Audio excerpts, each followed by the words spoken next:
life. Whether you're ready or not, sometimes it's rough. And it takes all that you've got, but he's been here, just waiting for you to knock, to take his hand and plant your feet on the rock. I want to live my life on the rock. I want to live my life on the rock. I want to live my life on the rock. I want to live my life on the rock. I want to live my life on the rock. I want to live my life on the rock.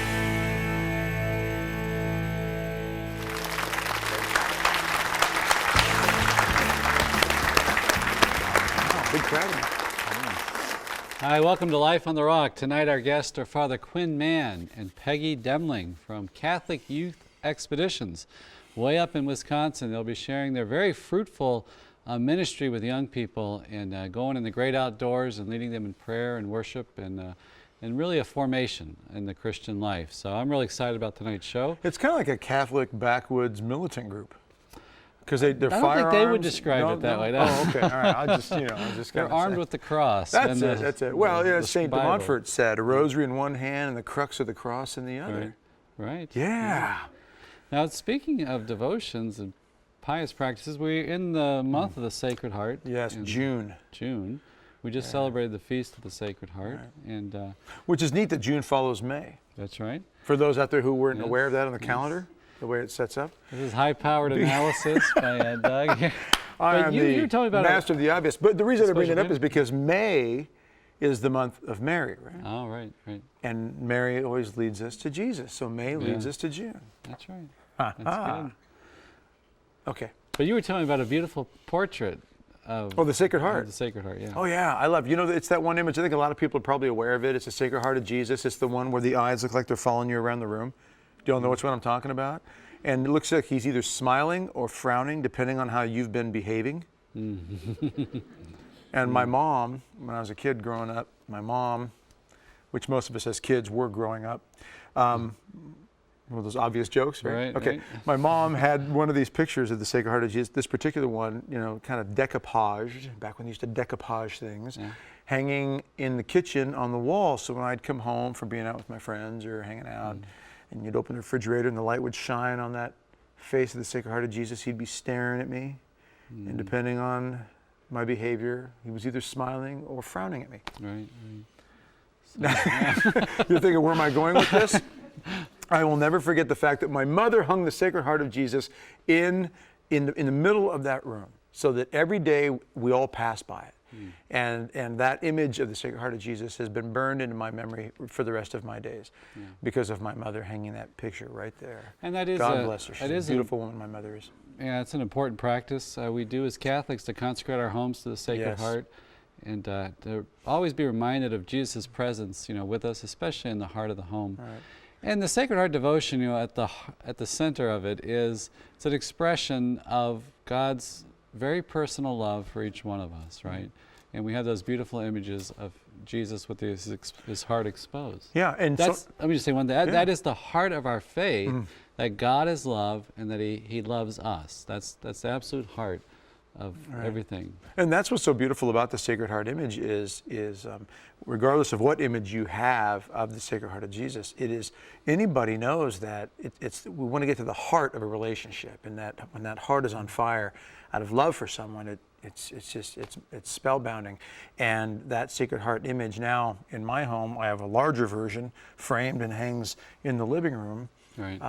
And of course, then there's the 9 First Friday devotion to the Sacred Heart of Jesus, which is a powerful devotion with a dozen amazing promises. So, a devotion to the Sacred Heart of Jesus is a beautiful and amazing thing for all of us to embrace. Okay, and we also have a phoner tonight with Adriana Gonzalez. She is part of the group Catholics Called to Witness. Adriana, are you there? Yes, I am. Hi, Father Mark.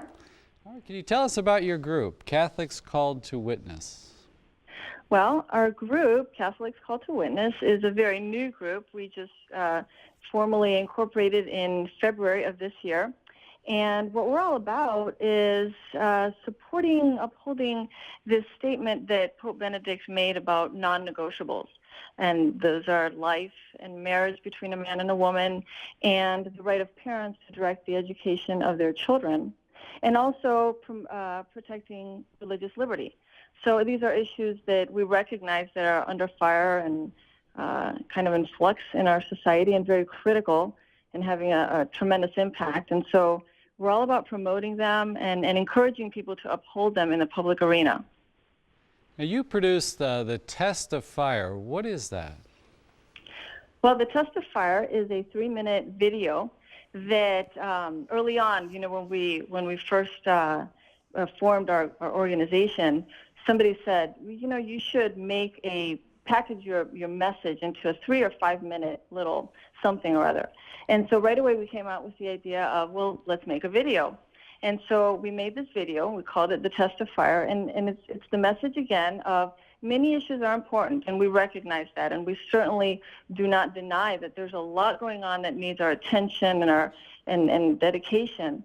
But yet there are some that as faithful we cannot negotiate on. We have to be true to them. And again, life, marriage, and the right of parents and religious liberty. These are things that are non-negotiable. So we made that video, and it's all about that. It's all about telling people actually to vote according to their faith and upholding their faith. And we're going to show that video in a few moments.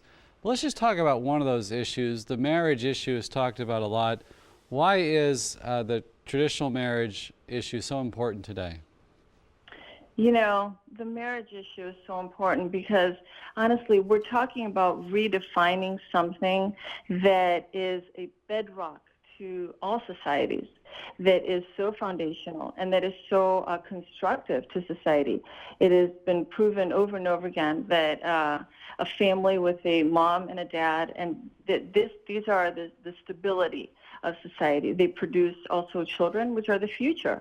And so it is really damaging to take such an institution that it forms the foundation of society and to redefine it and allow it to become something different and watered down. And that's the danger of it. It really harms everybody, all involved. So, yeah, so it's a very important issue.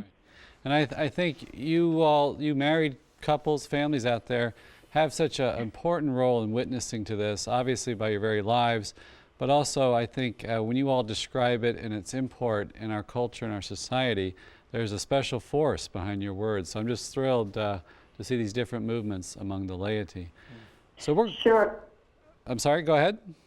No, if I could just share very quickly that I just recently read something that Pope Benedict shared, and that was all about God's strength in our weakness. And honestly, we are an example of that because the video that we made, it was such a humble offering, and all we did was put it up on YouTube, and the Lord has carried it and touched so many people. It has over 1.6 million hits on YouTube, and it's just gotten so many media attention, and it's honestly been all God's work.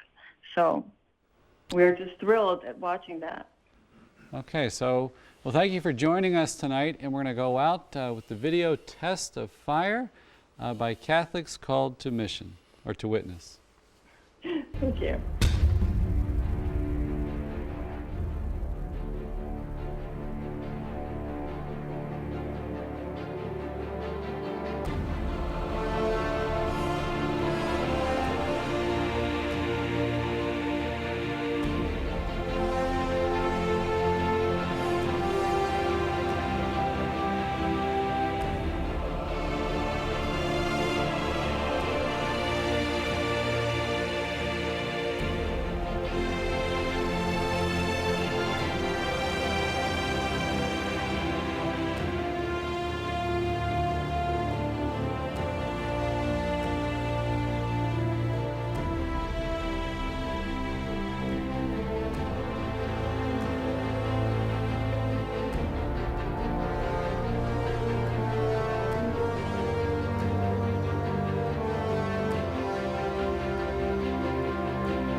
Hi, welcome back to Life on the Rock. Tonight our guests are Father Quinn Mann and Peggy Duemling from Catholic Youth Expeditions. Welcome. Hey, thanks, Father Mark. And Good to be here. It's good to have you here.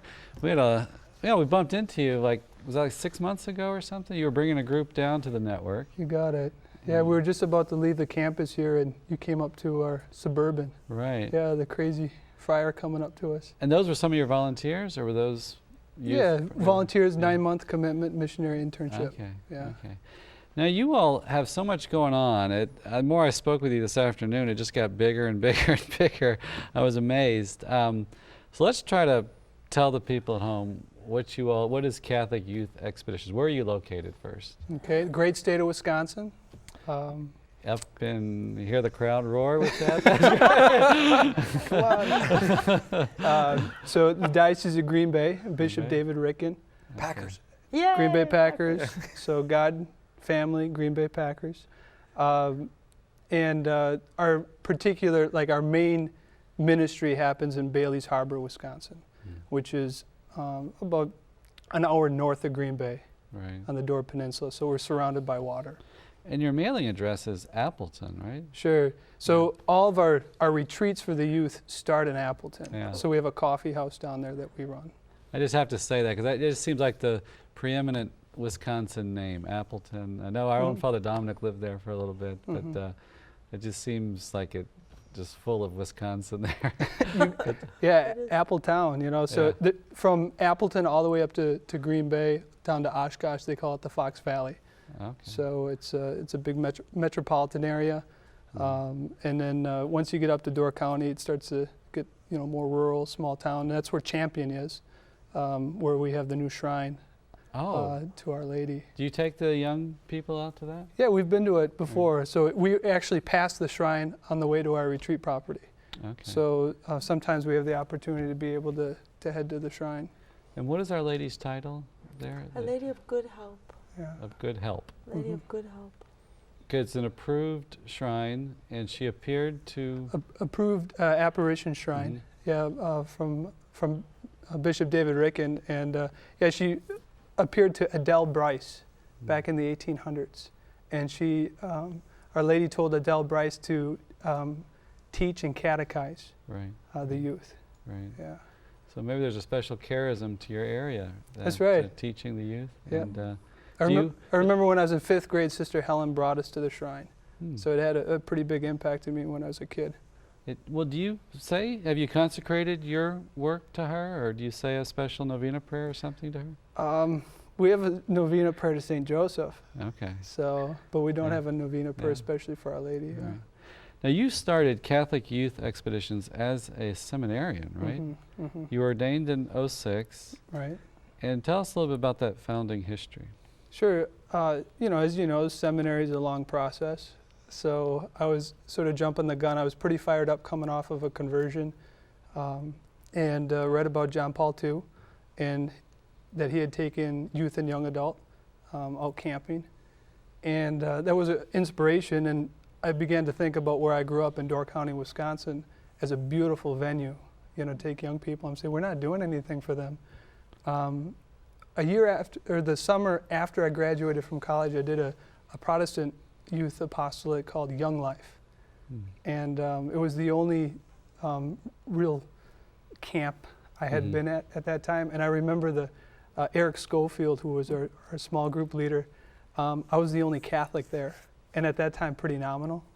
And on our way up to British Columbia to this Young Life camp where they have a whole bunch of fun things for youth, he said, "Are you saved?" And I said, "No, I'm Catholic." So it turned out just to be a powerful experience. So when I was at seminary, I said, we can do something for the youth, but something which is authentically Catholic. Because at that time I was into my faith. And part of your own formation too, you were with NET, right? Right, 1 year with Net Yeah. Ministries. So you had a great zeal for evangelization, and Oh, sure. yeah. Yeah. So I was praying before the Blessed Sacrament in 2002 at Mundelein Seminary. And that's where I believe that God gave me a mission statement to pursue, to encounter Jesus Christ, to foster Catholic Christian community through expedition retreats of prayer, proclamation of the gospel, and outdoor adventure. Why outdoor adventure? Why camping?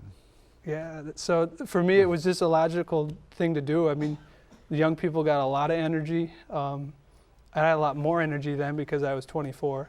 And then what ended up happening is just seeing how young people can respond to being in the outdoors, take away their iPods, take away their cell phones, really experience one another and just do those real simple things of, camping, backpacking, hiking, kayaking, water skiing, wakeboarding, and just some real simple things that can become really meaningful to them.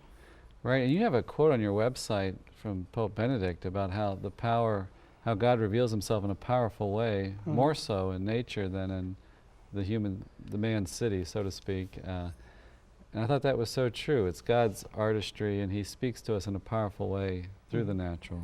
Exactly. So a lot of times on an expedition, we'll just watch a sunset. So we'll go. There's across from our property. There's a farm, and it used to be owned by the priest of the Sacred Heart, but we can walk up there, and there's a cross on top of the hill, and doing something that simple, just going up to the cross, saying some prayers, and watching the sunset. Right. I mean, they eat that up. It. Yeah. They love it. Well, Peggy, let's bring you. How did you meet Father to assist him in this work? I was working at Aquinas Academy, a Catholic school in Menominee Falls, and I was a principal there, and it was a startup school, just from the bottom up. And I love working with the youth. It's always been one of my greatest loves. So over the years, after about 10 years, right around 9 or 10 years, Father, I just started really feeling that God was calling me to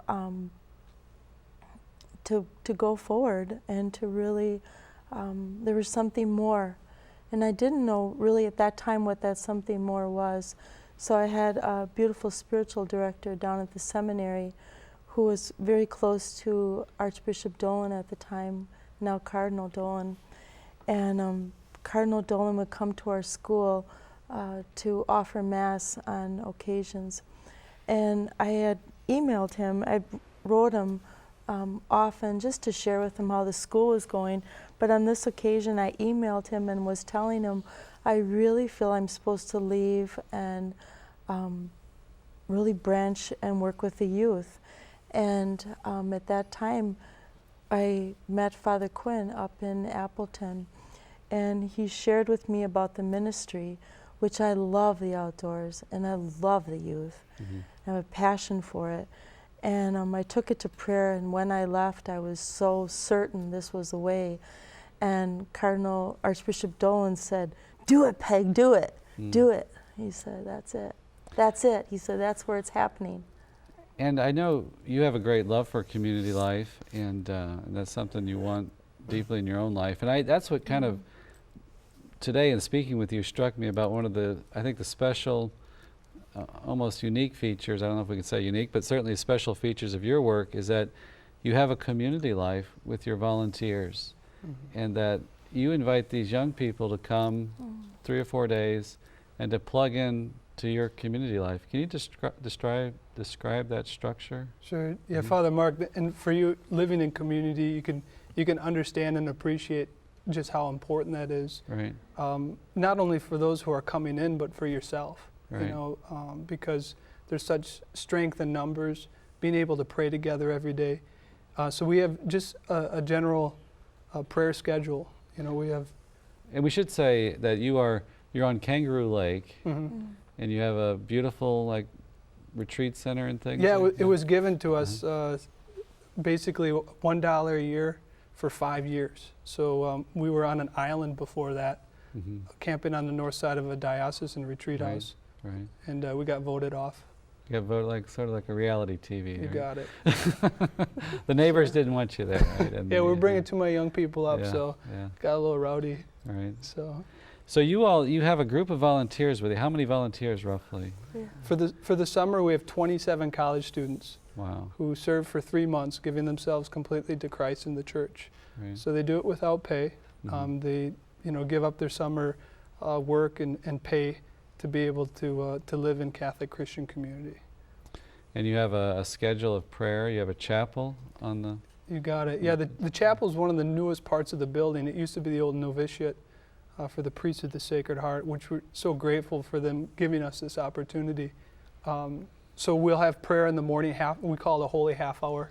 So it sort of helps us with ADD to right. shorten it up a little bit. Right. And then we have morning prayer, and then lunch or breakfast, and then we'll have formation, you know, where we take both the staff and those high schoolers who are coming, and we go through a spiritual book. You know, this summer we have 3 spiritual books. And then we have Rosary at 11:40, Mass at noon, afternoon's all free, until 5 o'clock evening prayer. In the afternoons, you would do some of these recreation activities on the lake. You got it. Or you said, too, that there's a lot of state parks in your area that you go to. You got it, yeah, 5 state parks, so about 20 minutes away. So we have 2 buses, so we can throw everybody in the bus and then take off and utilize the parks. Well, we're going to take a quick break, and we'll be back in just a minute with Father Quinn and Peggy with Catholic Youth Expeditions. Don't go away. We'll be back in a minute.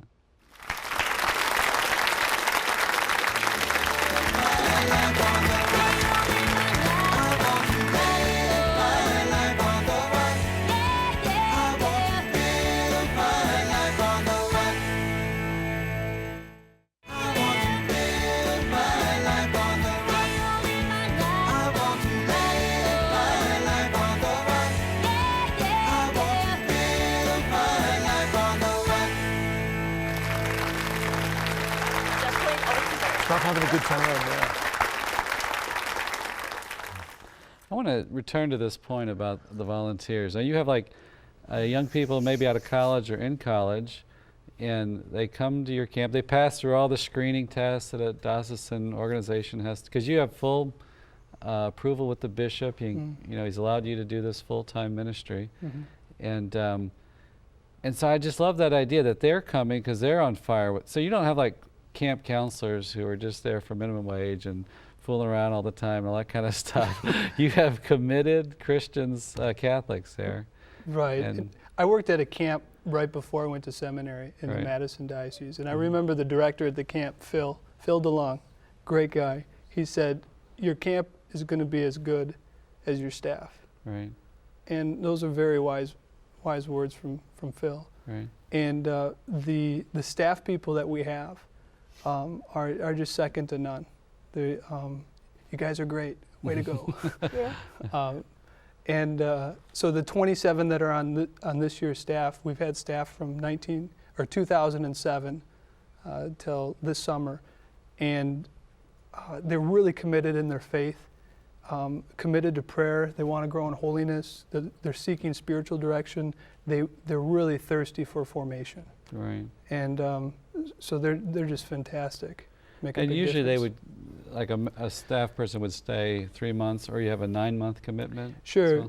So, you know, for a young person, it could be, you know, overwhelming to make a big commitment. Right. You know, there's so many options out there, so many things for them to decide from. So the methodology behind it is really to give them a small increments. Right. So if you're a high school student and you're so about your faith, I don't know about this God thing, I don't know if I want to do this, all of a sudden they have a friend who's been on expedition. Right. You got to come, this is fun. So it's not like you're sitting there with a bunch of confirmation kids, you know, like. Right. You know, like they're receptive, you know. Yeah. And so you make that commitment, then maybe you come from multiple expeditions, because we don't even charge for the expeditions right now. You can repeat that. That's an amazing We do not thing. charge for expeditions. Come on up. An expedition is like 3 or 4 days. You got it. And they stay in tents. They stay in tents. Right. So they camp out, they tent it. But you feed them, right? Yeah. I'm the cook. She does that job, yeah.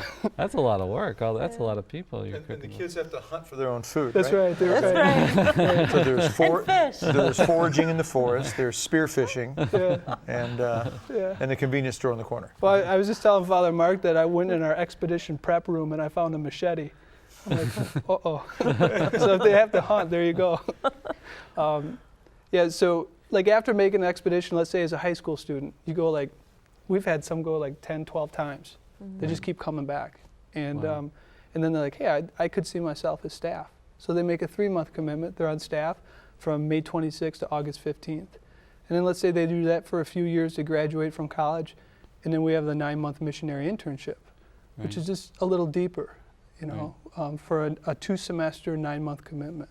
Right. And we just added another program called the Youth Ministry Mission Apostolate, which is a full-out 2-year commitment, like running the coffee house or doing Have you all added specific. that since this afternoon? I mean, you guys are just No, I growing told you. exponentially. I told you that one this afternoon. Okay. Yeah. So, I mean, I'm just amazed because you have a coffee shop going. Sure. Tell us about your coffee shop. Too.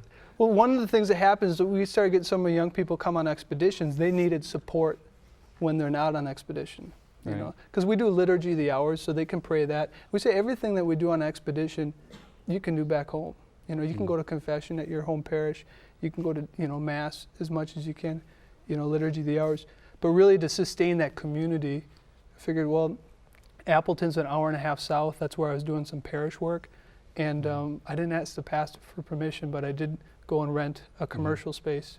And we built a coffee house. It's called CYE Base Camp. Right. So the young people can come there and just hang out. And So your volunteers will travel down there and run the coffee shop. exactly. Wow. Yeah, so we do a rotation every 3 days, 4 people. 4 of the staffers go down to run the coffee house. And we should say, this is interesting. I saw this on your website about the vehicles, and you said that we live in a car culture here in America, and our cars seem like make a statement, a personal statement, and your vehicles very much are making a statement. Tell us about Hey, there it is. There it is, Polmobile. the Polmobile. You got it. So that's a 1984 Chevy Blazer. It's got a 6.2 liter diesel in it, and it used to be a military vehicle at the seminary. And I bought it for $231 on an internal auction. Is that a 50 caliber machine gun? What's painted on it? Well, that's a vinyl wrap. So it's all vinyl decal. On one side we have Benedict XVI. On this side, the driver's side, we have Pope John Paul II. On the front it says Pray the Rosary. And then on the back you see it says Habemus Papam. Right. We have a Pope. So we're just saying, hey, we got a Pope. We're pretty fired up about that. It must be a great conversational starter too. Like you go to a state park, and then these young people are in this vehicle. And, Sure. Oh yeah, we've had like expeditioners come just because they've seen one of our vehicles. Wow. So we had the God Squad too. We had a couple of VW Beetles, Bugs, and we put God Squad instead of Geek Squad. Yeah. And we got threatened with a lawsuit from Best Buy. Wow. They sent us a letter. They Y'all are said, so big and powerful. yeah, here. cease and desist. Yeah. So talk about the bureaucrats. You know. Now, how did you respond to the threat from Best Buy? We ceased and desist. Yeah. You didn't we- sick your savage lawyers on them, and I figured I'd just come back with a Polmobile, and if I got sued from the Vatican, I'm like, I'm throwing in the towel. So that'd be it. But I like your other vehicle. Your tell us about that one, the Paschal. The Paschal Mystery Machine. So when I was in, they had a handful with me when I was in seminary because I was at my parish assignment in the summertime. It started on a Teens Encounter Christ retreat. The whole retreat is about the Paschal Mystery, right? The passion, the death, the resurrection of Christ. And the actual founder of TEC, Teens Encounter Christ, Father Matt Fido, was the spiritual director. Right. And at that time, I was like a marginal Catholic, all right? So I was like, wasn't really sure about the Catholic thing, and I got tricked into being a chaperone on the retreat. And so we were at the retreat, and there was this old van. I'm like, hey, that should be like the Paschal Mystery Machine. So when I went back to seminary, I saw a van, a Chevy G10, about an 84, just like the one in the movie, and I bought it for $1,400 and fixed it up. That's a reference to the Scooby-Doo van, the mystery van. He calls it the Paschal Mystery Van. Machine. You got it, the PMM. And you got the right colors and everything. Sure. We did the whole color scheme, and I did all the body work on it. So there I was on my summer assignment, like visiting nursing homes by day, and welding and sandblasting and sanding on a van at night. Right. So. Well, let's talk about a young person would go on an expedition retreat. What happens in terms of like the daily schedule? They encounter Christ. They encounter Christ. You got it. And so we bring them in front of the Eucharist. Right. That's it. I mean, There's more, but that's a big part of it. We're like you trying to see sell this. there's Yeah. our chapel. Yeah, you see our chapel right there. That's our chapel. And wow. so it's just a real simple chapel. But when a young person comes in there and they see all these college students, chanting and singing, and just the sacredness of the liturgy, and coming there and being with one another in prayer. Our second night we have what we call the evening of prayer. Okay, so we have adoration with a little music in the background. Someone usually playing the guitar or something, real simple. And then we have confessions. Let's talk about that a minute. Maybe Peggy, you could describe that for us, because I've seen this done in other places. You have the Eucharist exposed in the monstrance, and maybe somebody playing the guitar in a way that has a refrain that's very prayerful. Can you describe that? Yeah, it's we really try to engender this silence there, just because so many of our youth just aren't accustomed to silence. They just, and when they have it, they just drink it in. So we try not to have so much music, but just a simple guitar with voices. And we'll sing just a simple prayerful refrain like Ubi Caritas, or Veni Sancte Spiritus, or Adoramos Te. And it just comes from everybody's voice after it's prayerfully sung and sung over and over. Before long, many are just singing it prayerfully and really entering into the silence then. So the music is like punctuated, but the silence is like much more. And the youth love it.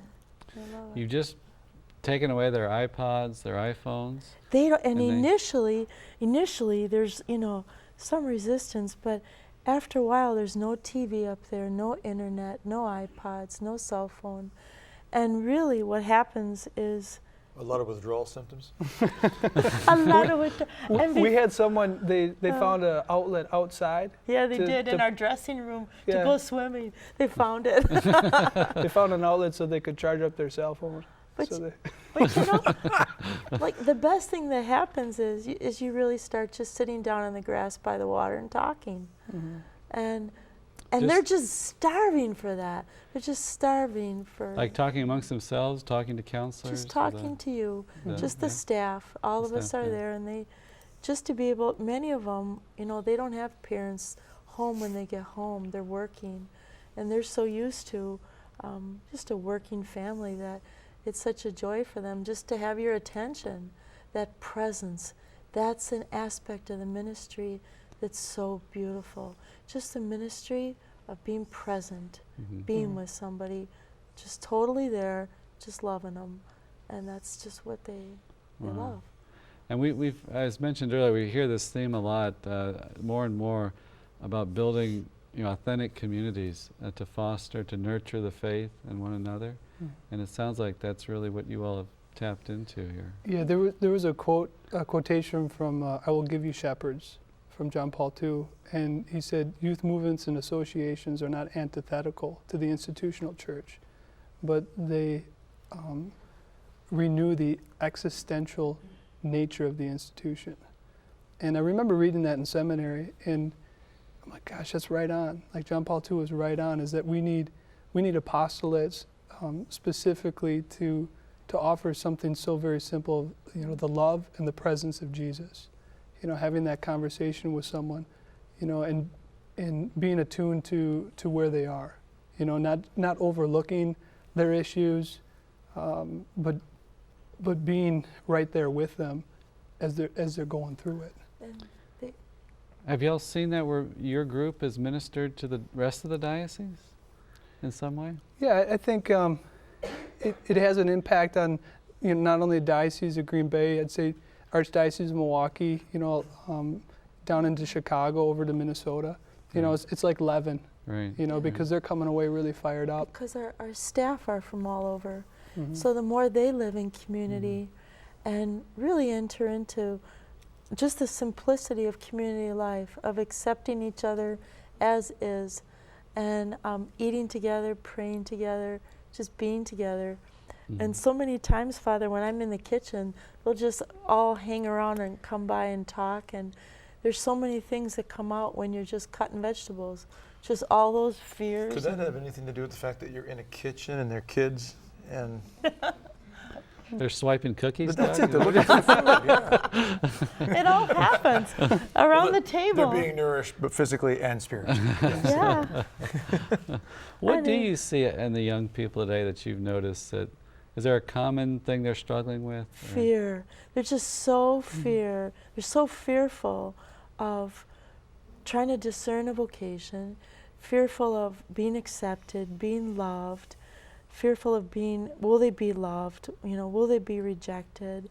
Loneliness, and I think the most that can happen in community is just accepting them and loving them as they are, and the rest seems to just drop then. You know, we just have that deepest need to be loved, Right. and with that comes peace. Well, we're going to take a quick break and we'll be back in just a minute with Catholic Youth Expeditions, so don't go away.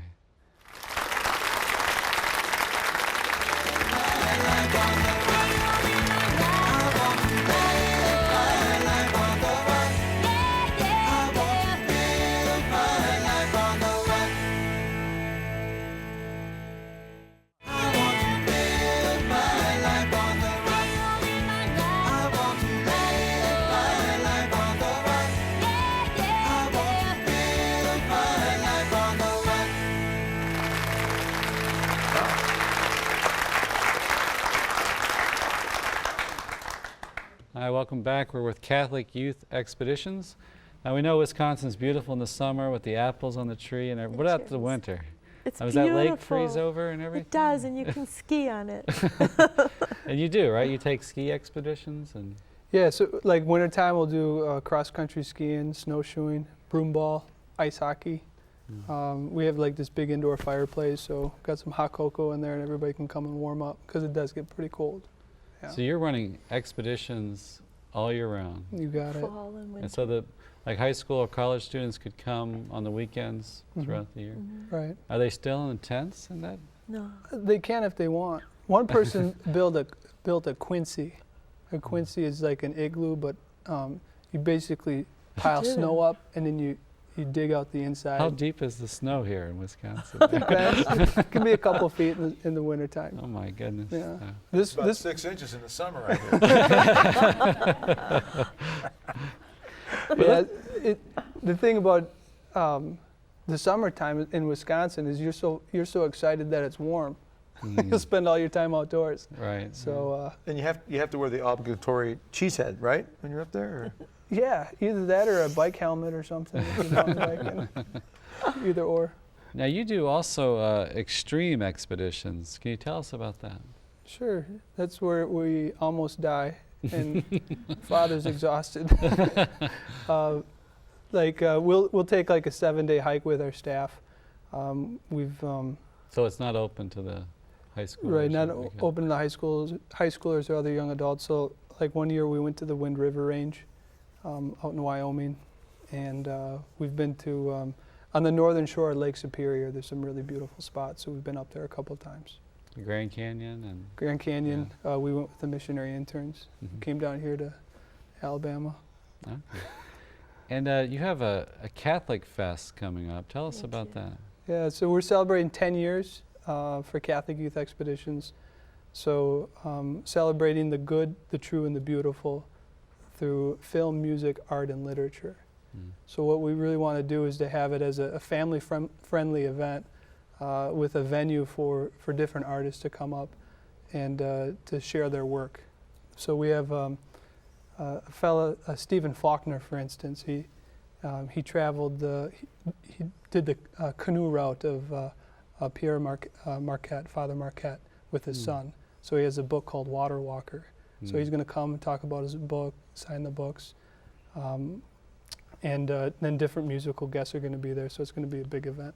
So that's at your retreat center there. You got it. And So come, you got to come, wherever you are. July 13th. Come up to Wisconsin. yeah, to when is Catholic it? Fest. And you want to give the website? first? July 13th through the 15th, and it's cyexpeditions.org. Okay, we have that up on the screen. Can you tell us a little bit more too about? I was interested to hear how you pray the Liturgy of the Hours, you pray the office, and the young people will join in on that. Tell me about their response to this, because this is kind of a structured, rigorous prayer. And I think at first it's a bit daunting for them, but the returners on staff will share with them a little bit what it's all about. So 2 days into it, they pick right up on it. And what's nice, it's not intimidating. After the 2 days, you sort of get the mechanics of it. But just praying the Psalms through, it's very defined. So there's a beginning and there's an end. And before you know it, they're just really comfortable with the prayer. So They love it. yeah. And I think they really grow then to appreciate and want to really dive into the Word more, because so much of it is old, and it's all Old and New Testament. Right. And they really love it too. And usually Father will give a little bit of an introduction, just the history of the Liturgy of the Hours and how the Universal Church is praying this. And it's really powerful. And they just feel like, whoa, I'm engaged in this, They love it. yeah. What kind of feedback do you get from the parents of the kids who've had experiences up there? Like when they come back home, you mentioned that they're on fire, but Shock. okay, really? Yeah, seriously. I mean, so their son or daughter's coming back, and they're all fired up about their faith, and they said, what happened? And so they'll share with their parents they encountered Christ in the Eucharist, that they went to confession for the first time, or that they confessed everything for the first time. And so I think a lot of times parents are really taken aback, but then they begin to see the change in their son or daughter, and then it has an impact on them. So the expeditioners are coming back and they're evangelizing, their families and their communities. And also, the life up there is so simple. There's such a simplicity of life that they just open up with it. It's like they blossom with it. And when they come home, a lot of them just want to live simple. They just said, it was such a amazing experience. And, it's really beautiful to hear from a lot of the parents where they've tried, many times to bring them to church, but or bring them to the sacraments. But all we do is we just pray with them and let them be where they are. And you pray a lot. You have the Liturgy of the Hours, the Mass, half-hour adoration, Divine Mercy Chapel. I'm praying more than I did in seminary. Lectio Divina. Lectio Divina, yeah. Lectio Divina. Peggy we will do Lectio Divina on the last day with them. Just a prayerful reflection of the Scriptures, yeah. And you have the proverbial campfire. Tell us about that. Well, I mean, campfire, what better way, to take young people around campfire? We all know that when you're sitting around a campfire at night and there we go, just making s'mores and hanging out. It's so simple. Yeah. And a lot of them don't even see the stars because they're growing up in suburbia. Yeah. So what's really amazing is that they have the opportunity to be with one another on the campfire. And just the talks that are generated around the campfire is great. What, can you tell us some stories maybe of some young people that will stick out in your mind of change that has happened? Or? Nino is a powerful one. Yeah, there was a girl that came from pretty far away, and she was really struggling with knowing just that bare bones, loved by God, and so much so that she got worked up when her parents had dropped her off. She was really struggling with abandonment, just not really knowing that there was someone there to be with her and take care of her. So she actually would sort of break down, and she went into a seizure. She just physically just broke down. And it happened the first time, and we had to take her to the ER because we didn't really know what was happening. We found out some of the history, so we had a better idea. Second time it happened, we brought her to the chapel. Actually, Peggy and I were carrying her into the chapel, and right when we got to the chapel doors, she just sort of went limp, so there was really nothing there.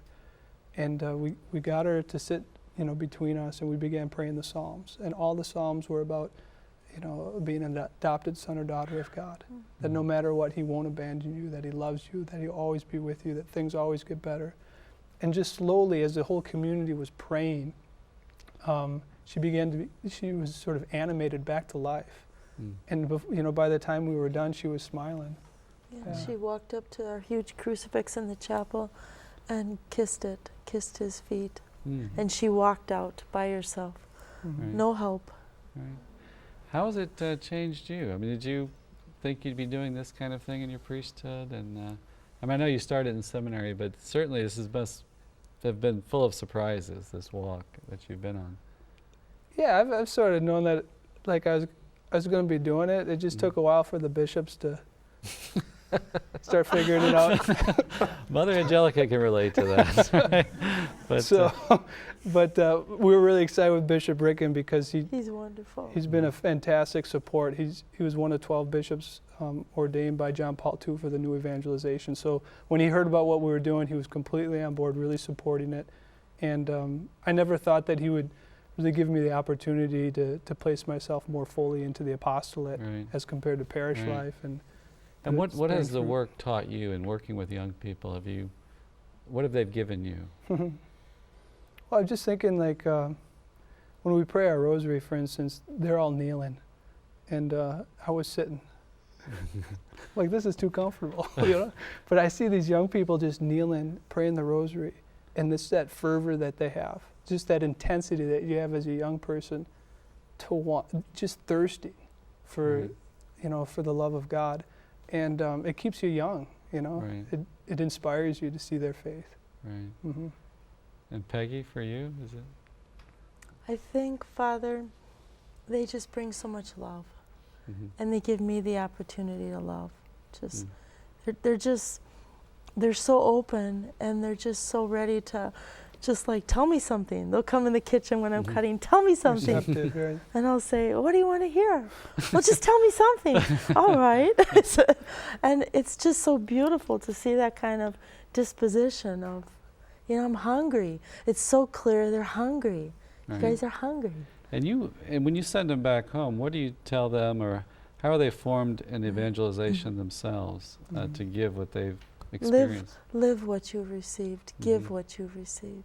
Mm-hmm. And, Is there Father. certain things you like to tell them, maybe from church's teaching or scriptures, that, Um, or it just comes natural? Maybe yeah, I if you don't know. experience- I think it's so Yeah, spontaneous Yeah. more.